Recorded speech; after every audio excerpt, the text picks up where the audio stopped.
예수님 우리의 소망 되십니다. 소망 되신 예수님을 찬양하며 함께 예배로 나아가길 원합니다.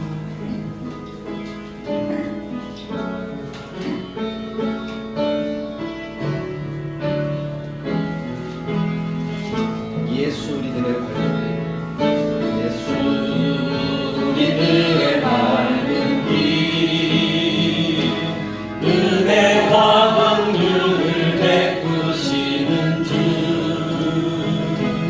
그의 길을 따라가는 주의 자녀들에게 항상 밝은 빛을 비추시네.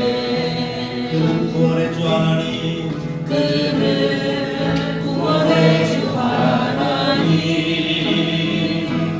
공의로 세상을 다스리시네. 주를 경외하는 자들에게 부어주시는 놀라운 주님의 사랑.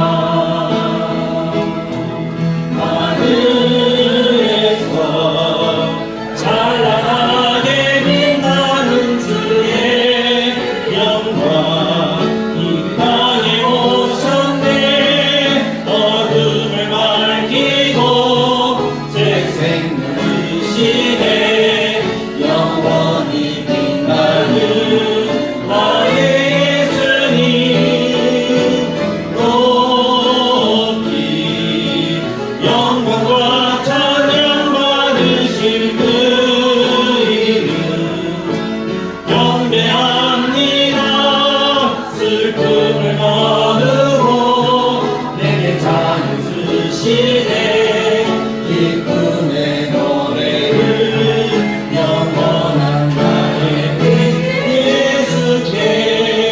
영원한 예수 우리들의 밝은 빛, 예수 우리들의 밝은 빛, 은혜와 긍휼을 베푸시는 주, 그의 길을 따라가는 주의 자녀들에게 항상 밝은 빛을 비추시네. 아멘. 그는 구원의 주 하나님, 그는 구원의 주 하나님, 공의로 세상을 다스리시네. 주를 경외하는 자들에게 부어주시 놀라운 주의 영광,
예수는 우리의 빛이 되시고 우리의 소망 되십니다. 그 하나님 우리가 찬양하며 하나님께서 허락하시는 그 은혜의 자리, 또 하나님 허락하신 복을 누리는 우리 모두가 될 수 있기를 축복합니다.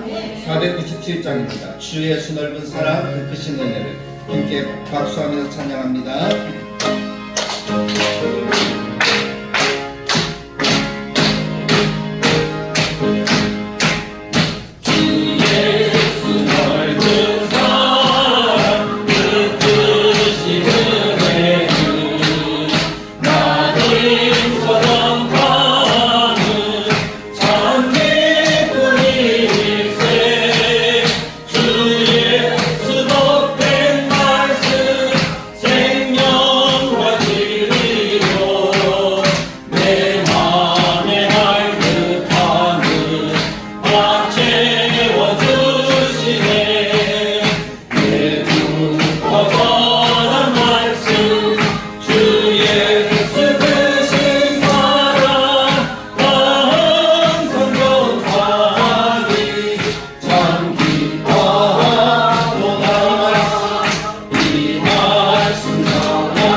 여러분들도 그렇습니까? 아멘. 하나님의 말씀을 듣고 또 들어도 행복하십니까? 아멘. 지루함이 없습니까? 아멘. 그런 마음으로 우리가 하나님을 평생 따라가기를 간절히 축복합니다. 아멘. 그리고 하나님이 평탄한 길과 평안한 길을 우리들에게 허락해 주실 줄 믿습니다. 아멘. 내 평생에 가는 길을 순탄하여 늘 잔잔한 강 같든지 함께 찬양합니다. 가사를 마음에 새기면서 하나님을 찬양하겠습니다. 내 평생에 가는 길 순탄하여 늘 잔잔한 강 같든지 큰 바로 무섭고 어렵든지 나의 영혼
언제 어느 순간 어떤 상황이 있다 할지라도 주님과 함께함으로 평안함을 누리는 우리 모두가 되기를 간절하게 축복합니다.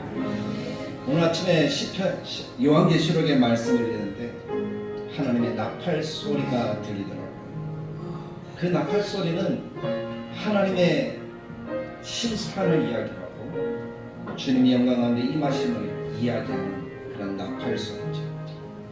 그러나 그때가 돼도 두렵지 않은 것은 주님이 우리와 함께 하시고 우리가 주님을 믿고 구원받은 하나님의 자녀 우리가 함께 예배하고 있다는 이 사실 때문인 줄 믿습니다. 그래서 오늘도 예배할 때 하나님 우리가 어떤 순간에도 두렵지 아니하고 하나님과 함께함으로 평안함을 누리는 우리의 심령이 되도록 주님이 도와주시고 인도해 주옵소서라고 우리 자신을 위해서 기도하고, 두 번째 우리 예배를 위해서 우리 예배가 항상 주님만 높이고 주님만 기뻐하시는 예배가 되도록 도와달라고 기도하고, 세 번째는 추석 명절을 보내면서 가족을 만나셨을 텐데 그 가족들 가운데 하나님의 평강과 함께 하나님의 구원의 은혜를 누리는 하나님의 복이 있도록 주님이 도와달라고 우리 세 가지 제목을 놓고 함께 기도하며 하나님께 예배로 나아가겠습니다. 같이 기도합니다. 참 좋으신 하나님 아버지 감사합니다. 하나님의 모든 것 되심을 믿습니다. 하나님 나의 왕이 되심을 믿습니다. 하나님 나와 함께 하시고 나를 지키시고 나를 구원하셔서 내게 어떤 순간 어떤 상황에도 두려움이 아니라 평강으로 함께 하시는 하나님이심을 믿습니다. 오늘 우리가 예배하오니 우리 가운데 함께 인도하셔서 우리를 도우시고 우리를 만나주셔서 우리 하나님을 높이고 하나님을 기뻐하시는 거룩한 자리에 온전하게 나아갈 수 있도록 우리를 도우시고 인도하여 주시옵소서. 우리 예배가 하나님께 기쁨이 되고 하나님만 높이는 아름다운 예배가 되도록 우리를 도와주시고 우리 다들 모든 성도들의 마음마다 하나님의 평강이 넘치도록 주님이 역사하여 주옵소서. 추석 명절을 보내고 돌아오는 성도들 가족을 만났을 때인데 하나님 모든 가족이 예수 그리스도를 인하여 구원하고 하나님의 영광을 누리고 하나님이 함께 하시는 아름다운 삶을 살아갈 수 있도록 주님 역사와 은혜를 나타내 주시옵소서. 그래서 하나님 정말 하나님의 허락하신 그 사랑으로 우리가 하나님께서 허락하시는 영원한 구원과 하나님의 복과 하나님의 은혜와 하나님의 사랑 가운데 살아가는 그런 하나님의 은총이 함께하도록 우리의 가족과 자녀들과 이런 친척들까지 주님을 지키시고 도와주는 역사를 나타내 주옵소서. 오늘 그 마음을 하나님께 예배하고 우리가 평강으로 하나님을 높이고 하나님의 음성을 듣고 하나님을 바라보는 이 시간 되어지도록 주님이 함께하여 주옵소서. 하나님 홀로 영광 받아주시기를 바랍니다. 예수님의 이름으로 우리 다 같이 자리에서 일어나셔서 왕이신 하나님의 이름을 찬양하며 하나님의 예배로 나아갑니다.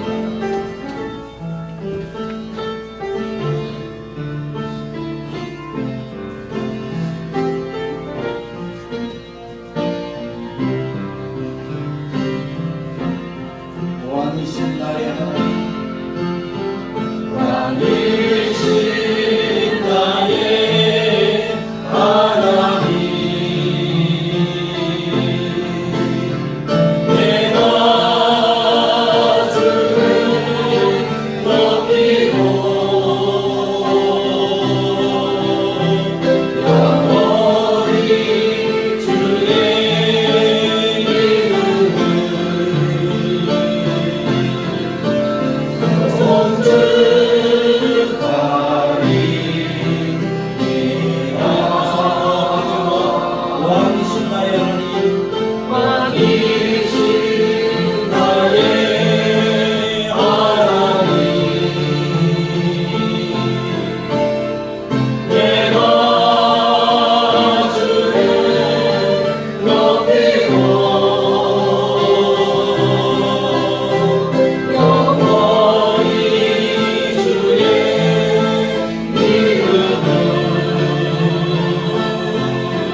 여호와는 내게 복을 주시고 너를 지키시기를 원하며 여호와는 그의 얼굴을 내게 비추사 은혜 베푸시기를 원하며 여호와는 그 얼굴을 내게로 향하여 드사 평강 주시기를 원하노라. 아멘.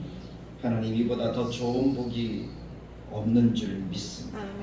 그래서 이 복으로 성도들을 축복하며 하나님께 예배하고 이 시간 주의 성령으로 우리 가운데 임재하시어 우리 마음속에 임하시고 우리를 만지시고 만나주시고 온전한 마음으로 하나님을 높이고 하나님께만 영광 돌리는 복된 이 시간이 되게 하여 주옵소서. 하나님 우리가 새 힘을 얻고 다 잘 보내셨습니까? 행복한 시간 보내셨습니까? 행복하셨기를 저는 기도했는데 그 기도대로 응답되는 줄 믿습니다. 그 행복을 가족과 함께 보내시면서 또 일가 친척을 만나시면서 부모 또 섬길 수 있는 그런 것이 우리에게 큰 기쁨이고 나눌 수 있는 것이 큰 기쁨이고 행복이기를 간절하게 축복합니다. 함께 어울린다는 것은 그냥 좋은 거예요. 그냥 좋은 건데 있으니까 좀 불편하니까 힘들 뿐이죠. 그렇지 않습니까? 좀 오랜 시간 같이 있으니까 좀 불편하셨죠. 그래도 만날 때는 어떻습니까? 행복하고 좋죠. 그 만날 때 그 행복과 기쁨만 기억하십시오.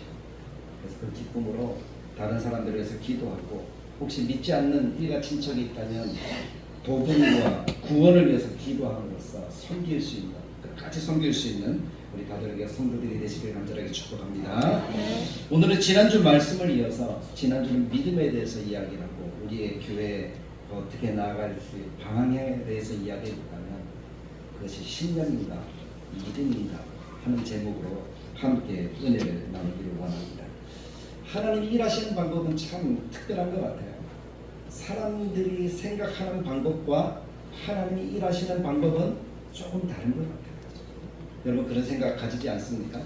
물론 우리가 하나님의 은혜 속에 하나님 믿는 믿음 안에 깊이 들어가 있으면 또 하나님의 뜻이 내 뜻이 되어지고 내가 하나님의 뜻에 맞추어지는 삶을 살아가면 하나님의 방법이나 내 방법은 똑같고 이해되어지는 상식이 되지만 그렇지 않고 하나님은 하나님이고 나는 나라는 생각으로 살아가면 하나님이 일하시는 것과 내가 살아가는 방식은 많이 다르다는 것을 느끼게 될 거예요.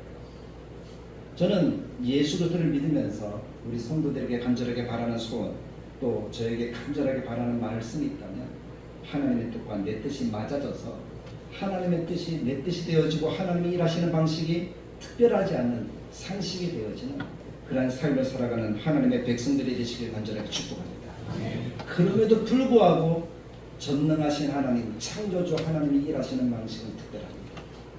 우리가 살아가는 삶, 육신을 가진 인생과는 다른 그런 삶을 보여주고 계십니다. 그런 방법을 가지고 계시더라고요.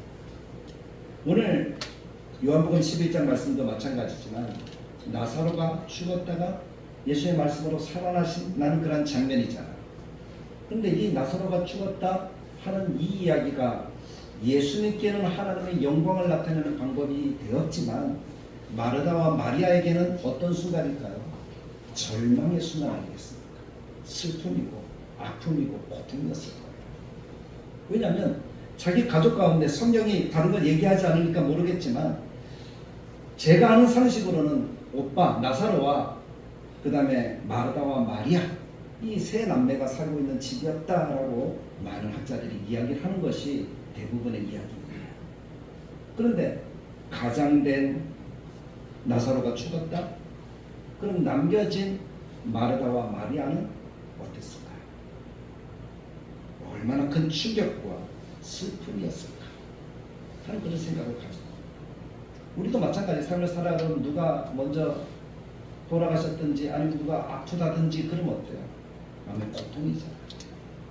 그런 순간은 참 견디기 힘들고 없었으면 하는 그런 순간일 것 같아요. 저도 가족이나 누가 아픈 거 원하지 않아요. 오히려 내가 아프면 아팠지 남이 아픈 것, 가족이 아픈 것은 그렇게 별로 마음이 편하지 않더라고요. 그게 사람의 마음이잖아요. 근데 하나님께서는 그 순간에 하나님의 영광을 나타내시는 것을 많이 경험하게 된 거죠. 그게 하나님이 하시는 방법인 것 같아요. 내가 무엇을 해야지, 내가 할 수 있다, 내가 어떤 것을 감당할 수 있는 힘이 있어 하는 그 힘이 빠질 때에 하나님이 일하십니다. 그래서 하나님이 일하시는 방법이 좀 특별하게 여겨지는 것 같습니다. 오늘 11장 다 읽진 않았지만 4절 말씀에 예수님이 이렇게 이야기를 합니다. 나사로가 병들었다 하는 이야기를 듣고 하시는 말씀이 이런 얘기예요. 하나님의 영광을 위함이다 라고 이야기합니다. 나사로가 병들었다는 것 자체가 인생에게는 고통이지만 하나님 편에서는 그것이 하나님의 영광을 나타내기 위한 하나님의 방법이었다는 사실을 우리들에게 말씀하고 있는 것입니다. 그 순간 우리가 생각해 보는 것은 무엇인가 하면 오늘 말씀의 제목이에요. 신념인가 믿음인가 라는 이것에 대한 우리가 답을 할 수가 있어야 된다는 것이죠. 신념이라는 말은 어떤 말일까요? 내 생각에서 출발하는 것이 신념이에요. 인간의 가능성이 끝나면 사실은 신념도 사라집니다. 오늘 마르다와 마리아가 보이는 그러한 삶의 모습이 그런 모습이었어요. 다만 반대로 믿음이라는 것은 시작이 하나님으로부터 시작이 되어집니다. 성령으로 말미암은 믿음은 인간의 가능성이 끝날 때 그때 능력이 나타나고 그때 시작이 되어진다는 거예요. 저는 이 말을 딱 만들고 나서 얼마나 제가 잘 만들었다 하고 이렇게 생각이 드는지 그런 생각이 들더라고요. 신령은 인간의 가능성이 끝나면 사라지지만 하나님이 주신 믿음은 인간의 가능성이 끝날 때 시작이 되어집니다. 하나님이 일하시는 방법이라는 거예요. 나사로가 병들었을 때 그에 비해 마르다와 마리아는 예수님이 오시면 문제가 해결되리라라는 믿음을 가지고 있었어요. 맞죠? 누구는 다 그럴 거라요. 우리가 기도할 때 어떤 믿음이 있습니까? 내가 기도하면 하나님께서 응답하셔서 이 문제가 해결될 거야 하는 믿음을 우리도 다 가지고 있다라는 겁니다. 그동안 예수님이 행하셨던 이적들을 떠올릴 때에 예수님은 이런 병증은 고칠 수 있는 능력이 있는 분이라는 거예요. 그래서 예수님은 능력이 있으시니까 예수님만 오시면 된다는 거예요. 그것이 믿음이죠. 우리가 기도하기만 하면 예수님의 이름으로 응답하신다는 거예요. 그것이 믿음이죠. 그런데 그 시간이 훌쩍 지나가 버렸어요. 나사로가 죽었어요. 예수님이 오시지 않으셨어요. 그 순간 성경 말씀을 이해하고 또 이해하면서 느끼는 것이 믿음도 사라졌다. 우리도 응답이 좀 더디고 응답이 없다라고 생각이 되어지면 사실 응답이 없는 것은 아닌데 그때 우리의 믿음도 어떻게 됩니까? 같이 우리도 그러잖아요. 원망하고 불평하게 되어지고 후회하게 되어지고 그런 것들이 우리들의 삶의 모습이잖아요. 그럼 물어봐야 돼요. 그럼 그거 진짜 믿음이었나?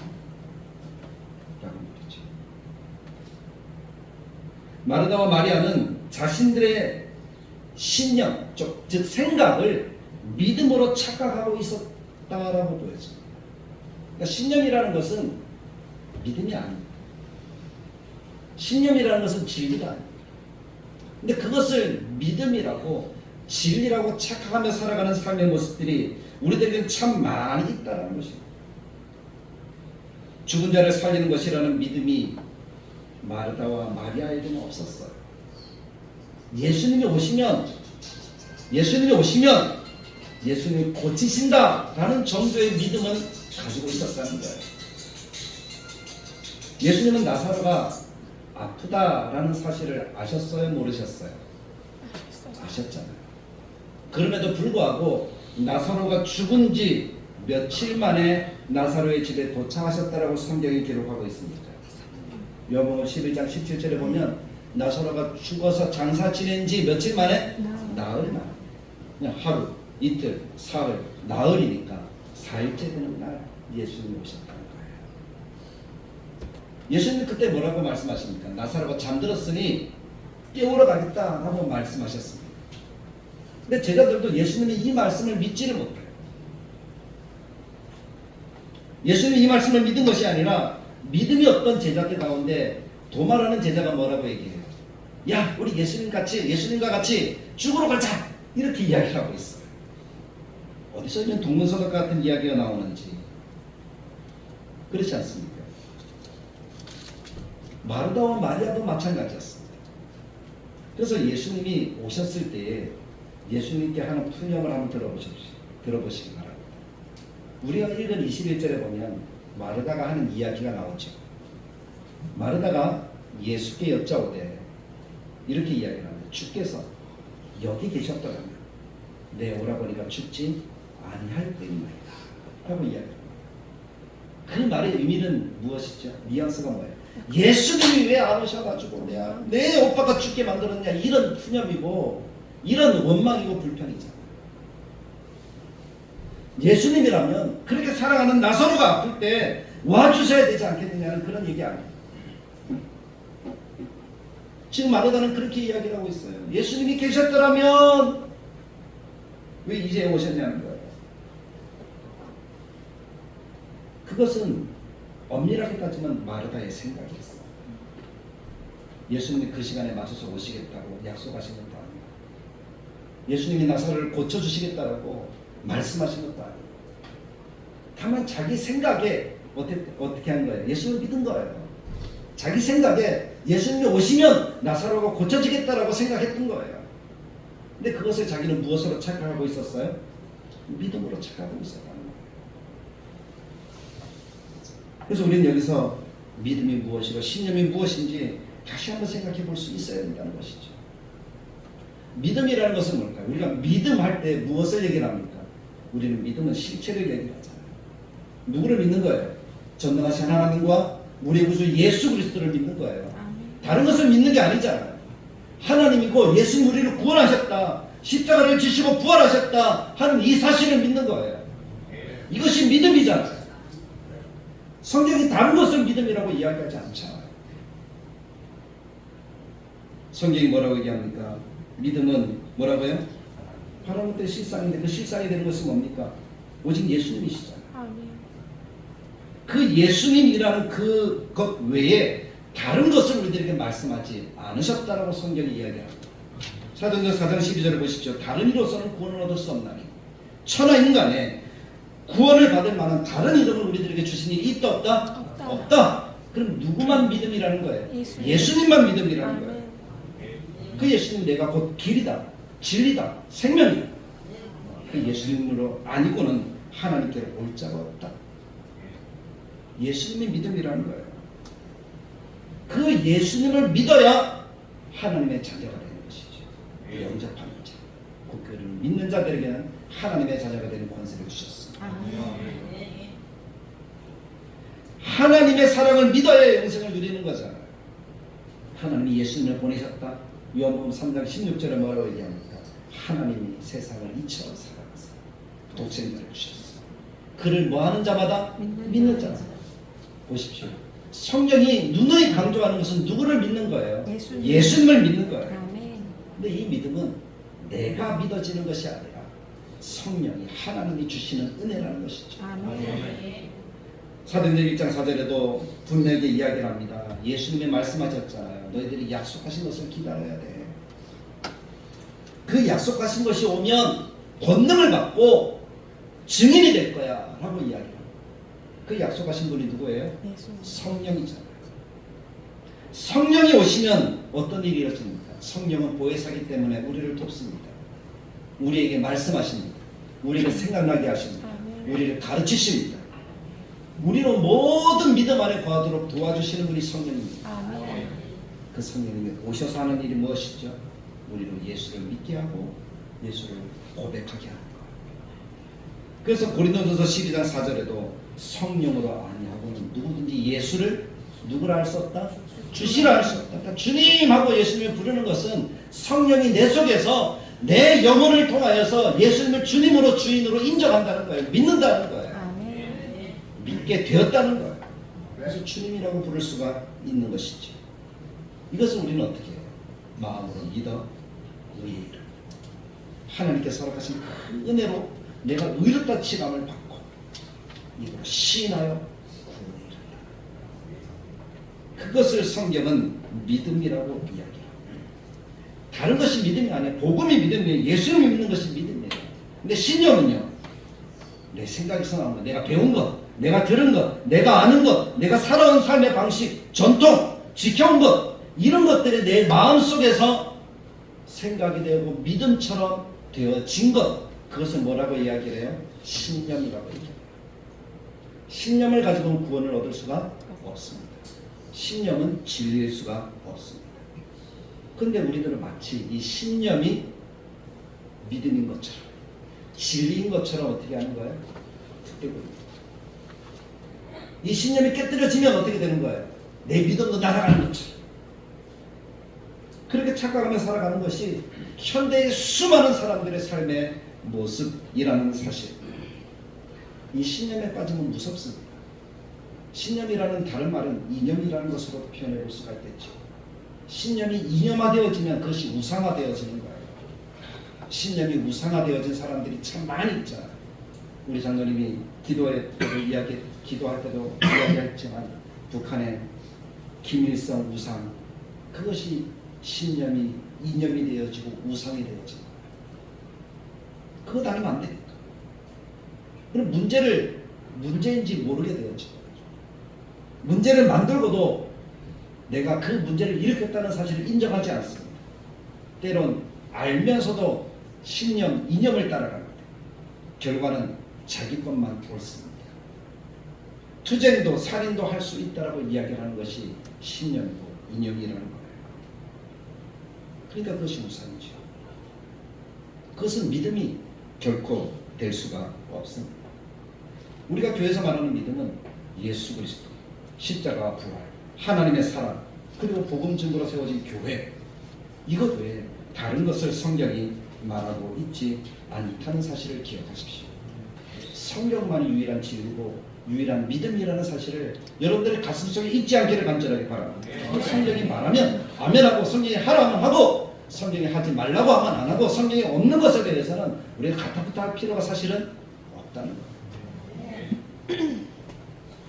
그래서 성경을 믿고 예수를 믿는 사람들은 예수님의 제자가 되는 사람들입니다. 그 사람들이 따라야 될 것이 뭡니까? 십자가라는 사실을 예수님이 말씀하시잖아요. 마가복음 8장 34절에 무리와 제자들을 불러 이르시되 누구든지 나를 따라오려거든 자기를 부인하고, 자기를 부인한다는 것은 뭐죠?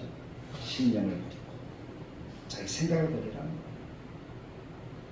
자기 십자가를 지고 나를 따를 것이니라 라고 말씀하고 계십니다. 그렇게 자기를 부인하고 십자가를 지고 예수님을 따르는 사람들이 함께 만든 공동체가 교회입니다. 그러니까 교회는 누구를 따르는 공동체예요? 예수님, 십자가를 따르는 공동체예요. 십자가와 예수님을 따르는 공동체의 아름다운 모습을 우리는 신약교회라고 표현을 했잖아요. 지난주에 우리가 말씀을 들으면서 할 수 있다라고 고백한 것이 뭡니까? 신약교회도 우리도 할 수 있다라고 했잖아요. 그럼 우리가 따라가야 될 것은 뭡니까? 성경입니다. 성경을 믿고 신약적인 교회를 이루고자 하는 사람들이 걸어가는 길이 순례의 길과 같죠. 근데 그 순례의 길을 어떤 사람은 수레바퀴에다가 이렇게 비유를 하더라고요. 수레바퀴를 끄시는 분은 누구예요? 예수님이시고요. 그 수레바퀴에, 수레 안에 탄 사람들은 누구예요? 예수님을 따르는 우리들이죠. 자기를 부인하고 자기 십자가를 지고 예수님을 따르는 사람들이 예수님이 끄는 수레에 어떻게 한 사람들입니까? 탄 사람들이에요. 그 사람들이 가는 목적지는 어디예요? 하나님의 영원한 나라 천국이라는 것이죠. 그래서 우리는 그 천국에 가는 그 방법이 뭡니까? 그 수레에 올라탈 수 있는 것이 뭡니까? 두 글자잖아요. 믿음이라는 거잖아요. 그래서 우리가 가지고 있는 것은 신념이 되어서는 안 되고 믿음이 되어져야 된다는 사실을 마음속 깊이 새길 간절하게 축복합니다. 믿음으로 그 길을 걸어가는 거예요. 신념으로 걸어가면 사랑하는 성도 여러분, 그것은 무거운 짐이 되죠. 제가 수레를 끈다고 한번 생각해 보십시오. 목사는 교회를 하나님께서 허락하시는 은혜의 장소로 이끌어 가려고 노력하고 또 노력하고 말씀으로 가지고 이렇게 나아가고 있습니다. 그 수레를 그렇게 끄는 거예요. 성도들은 그 수레에 어떻게 하는 거예요? 같이 타서 같이 밀고 이렇게 가는 거예요. 끌 때는 어떻게 해야 되죠? 밀어야 되죠. 그래서 수레가 어디로 갑니까? 쭉 가는 거죠. 그것이 잘못된 길이 아니고 성경을 벗어난 길이 아니라면 어떻게 해야 돼요? 밀어야 되죠. 그것이 아름다운 교회의 모습이라고 저는 봅니다. 성경은, 예수님은 분명하게 말씀합니다. 목표는 예수님이에요. 목적지는 예수님이 계신 곳이에요. 그것을 우리 모두가 가고 있어요. 근데 문제는 뭡니까? 자기 신념을 가지고 그 술에 타게 되어지면 우리는 목적지로 갈 수가 없다는 거예요. 오늘 새벽에 이 말씀을 가지고 기도하는데 하나님이 돌멩이라고 이야기하더라고요. 신념은 돌멩이와 같아요. 목사가 신념을 가지고 목회를 하면 자기 스스로 돌멩이를 바퀴에 어떻게 하는 거예요? 끼워놓는 거예요. 그러나 성도들에게 뭐라고 하는 거예요? 그것을 믿으라고 하는 거예요. 자기가 만들어 놓은 그 신념의 돌멩이를 가지고 바퀴에 끼워놓고 밀라고 하면 이 수레가 갈 수 있습니까? 없습니까? 갈 수가 없잖아요. 아무리 땡겨도 안 갈 거예요. 이 신념의 돌멩이를 빼내지 않으면 수레는 굴러갈 수가 없다는 거죠. 그래서 목사도 신념을 가지면 안 돼요. 목사도 똑같이 믿음을 가진 하나님의 백성이 되어져야 합니다. 그래서 십자가를 전하고 복음을 전하고 신약적인 교회를 만들어가기 위해서 그렇게 기도와 말씀으로 전념하는 그런 삶을 살아가는 것이 목사의 모습이 되어져야 한다고 저는 믿습니다. 그래서 그렇게 하기를 원합니다. 그럼 교회는 어떻게 해야 될까요? 그 길에 같이 따라가야 되겠죠. 같이 밀고 가야 되겠죠. 근데 거기에 각각 개인마다 신념을 가지고 그 술에 같이 손을 대고 있다면 어떤 모습일까요? 다 각각 자기의 신념을 가지고 있어요. 내 생각에는, 내 방법에는. 그러면서 수레바퀴에다가 집을 하나씩 탁탁 갖다 놓는 거예요. 그럼 이 수레가 끄긴 끄는데 지금 어떤 상황이에요? 딱 돌을 갖다 끼워놓고 못 가게 하고 있는 거예요. 당기고 있는 거예요. 그럼 수레는 앞으로 갈 수가 있습니까? 없습니까? 없죠. 목회자가 신념을 가지고 이끌면 큰 사고가 나는 것처럼 성도들이 신념을 가지고 그 교회에 같이 있으면 교회가 제대로 갈 수가 없고 결국 사건 오열될 수 있다는 사실을 우리는 기억해야 되는 것입니다. 신념이라는 것이 그런 거예요. 그러니까 바퀴 사이에 끼어 있는 거. 그래서 억지로 빼려고 하면 어떻게 될까요? 억지로 빼려고 하면 안 돼요. 예수님께서도 그래서 말씀하시잖아요. 누구든지 나를 따라오겠다. 누구를 부인하고 자기를. 자기가 내려놓는 방법밖에 없다는 것이 기도하면서 얻는 하나님의 방법이었습니다. 근데 자기가 내려놓지 못하면 어떤 일이 벌어질까? 하나님이 개입하시면 거기 심판입니다.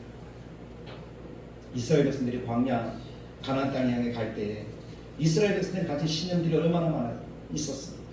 자기들 생각에는 애굽 땅에 살기 좋았다는 거예요. 자기들 생각에는 애굽 땅에 물도 많았고 자기들 생각에는 애굽 땅에 먹을 것도 많았고 애굽 땅이 편했다는 거예요. 근데 지금 광야는 어떻다는 거죠? 힘들다. 물도 먹을 것도. 그래서 얼마나 모세를 향해서 원망하고 불평하고 손을 들고 데모하고 돌아가겠다라고 하고 그렇게 하는 것이 한두 번이 아니었잖아요. 그때마다 하나님이 간섭하시니까 어떻게 됐습니까? 그 신념 때문에 고통을 받는 건 누구예요? 백성들이었어요. 교회였어요. 사실 내가 신념 하나 안고 예수님이 끄는 술에 탄다고 해도 예수님께는 별 영향이 있을까요? 없을까요? 예수님께 별 영향이 없어요. 그렇지 않습니까? 내 신념 하나가 뭐 그게 크게 대단했어요. 근데 그 주변의 사람들에게는 고통과 아픔이 있더라고요. 이스라엘 백성들이 그래서 한 달이면 갈 수 있는 그 거리를 40년에 걸려서 갔지 않았습니다. 신념이라는 게 그런 거예요. 신념이라는 돌멩이들이 자갈이 되고 그것이 깨어져서 모래가 되고 깨어져서 먼지가 되어 사라질 때까지 그들은 광야에서 헤매고 또 헤매고 또 헤맬 수밖에 없었다는 것입니다. 근데 나중에 믿음을 가지고 내려오러 갔잖아요. 믿음으로 돌아라. 그때는 돌았어요. 그때는 신념으로 돌았습니까? 믿음으로 돌았습니까? 믿음으로 돌았잖아요. 그랬더니 어떻게 됩니까? 여리고가 무너졌잖아요. 그들은 손 하나 대지 않고 피 한 방울 흘리지 않고 여리고를 점령해 나갈 수가 있었다는 거예요. 근데 신념이 또 올라와요. 자기 생각이 올라와요. 그러니까 아이성 같은 아픔을 만나잖아요. 신념이 올라오니까 결국 아이성에서 그들은 패할 수밖에 없었습니다.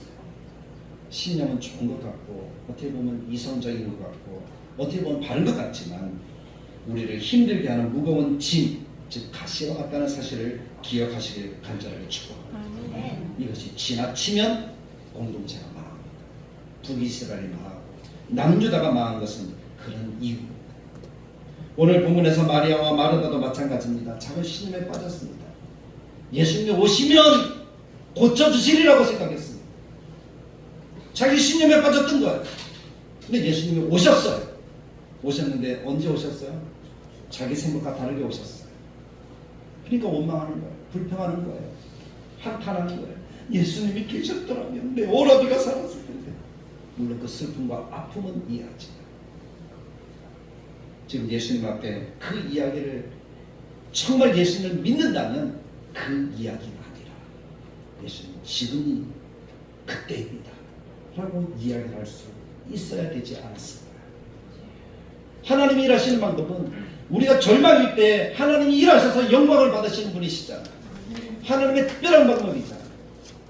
그럼 그때가 하나님이 일하실 때니까 우리가 예수님을 믿는다면 예수님 지금입니다 라고 이렇게 예수님을 응원하고 예수님을 바라봐야 할 때가 바로 그 순간이라고 저는 믿습니다.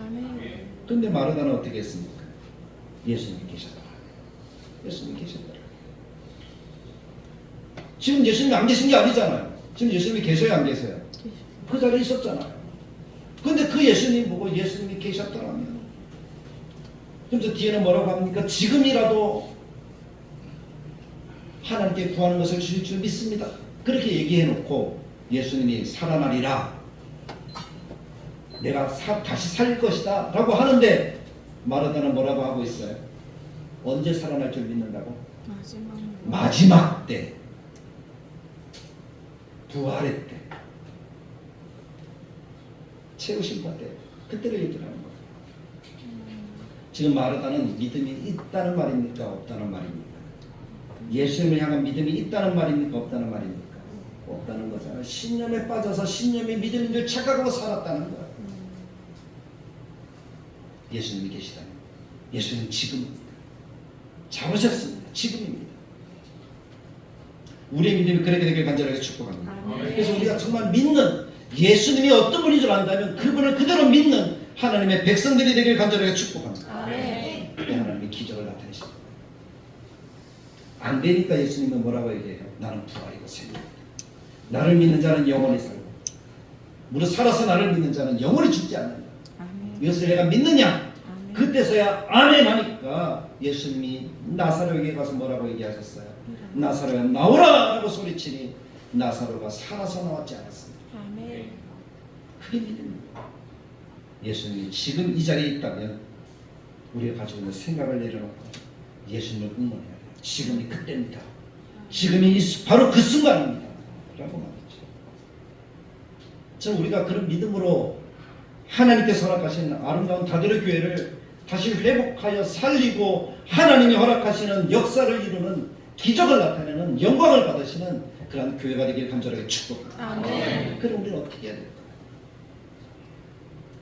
목회자는 신념을 버리고 믿음으로 서야 할 것입니다. 다시 성경으로 돌아가 복음과 기도를 설교하고 주님 계신 곳으로 교회를 온전하게 인도해야 될 것입니다. 그것이 저에게 주어진 책임입니다. 그럼 성도들도 어떻게 해야 될까요?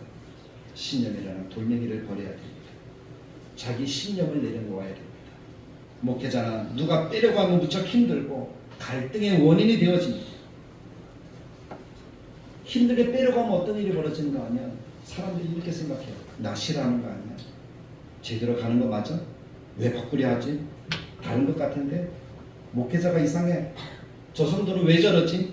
우리 교회는 왜 이러지? 사랑이 없는 것 같아. 설교가 이상해. 섬기려 하지 않아. 이렇게 고쳐지겠어?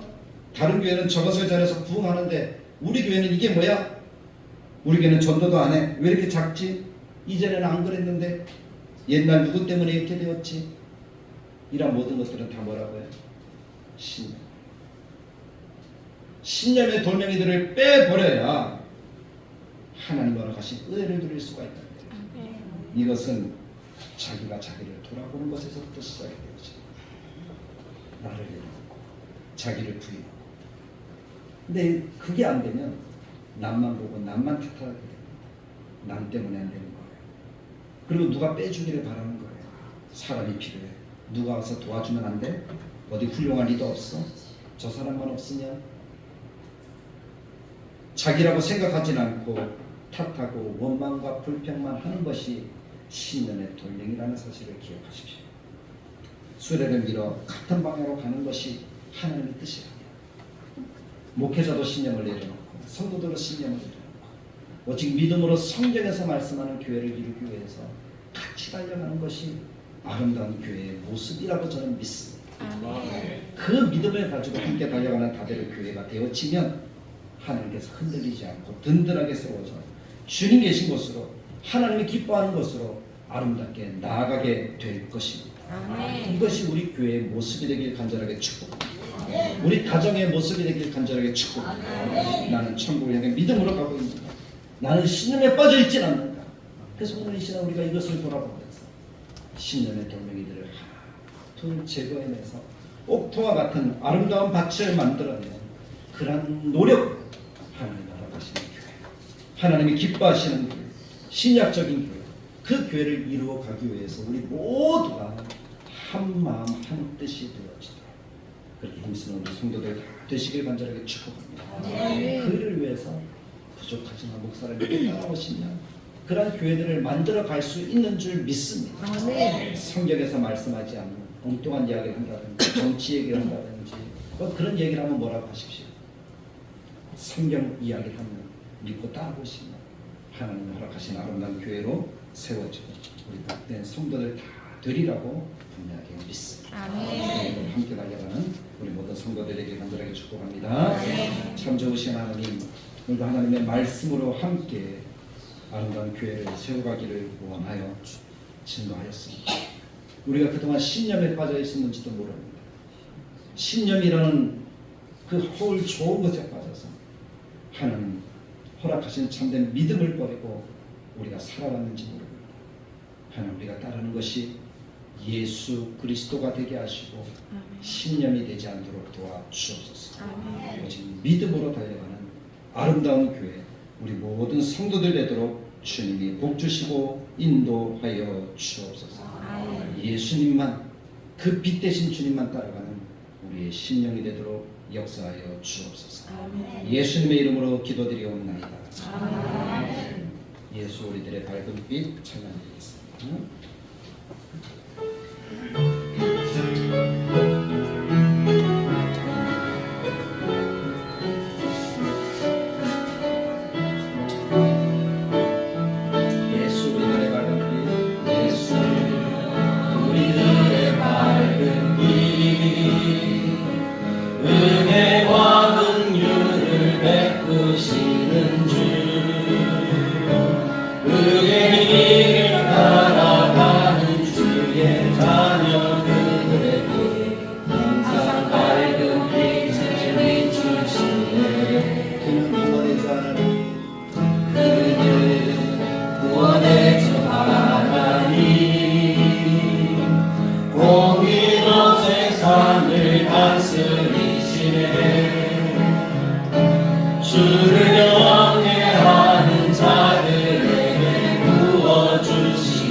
우리 주 예수 그리스도의 은혜와 하나님의 사랑과 성령님의 감화, 감동, 축복하시는 역사가 우리는 믿음 안에서 주 예수 그리스도의 큰 사랑과 은혜를 따르며 신약적인 아름다운 교회를 세워가기 위해 한 방향, 한 목적, 한 뜻으로 함께 지어져 가기를 원하는 사랑하는 성도들 머리 위에 함께 계실지어다.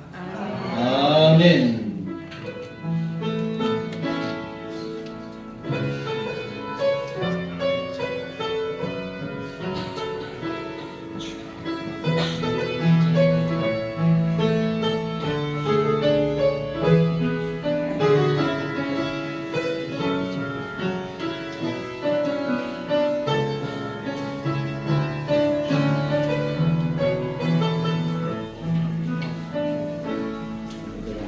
우리 앞뒤 양옆으로 사랑 인사 한 번 더 하겠습니다. 축복합니다.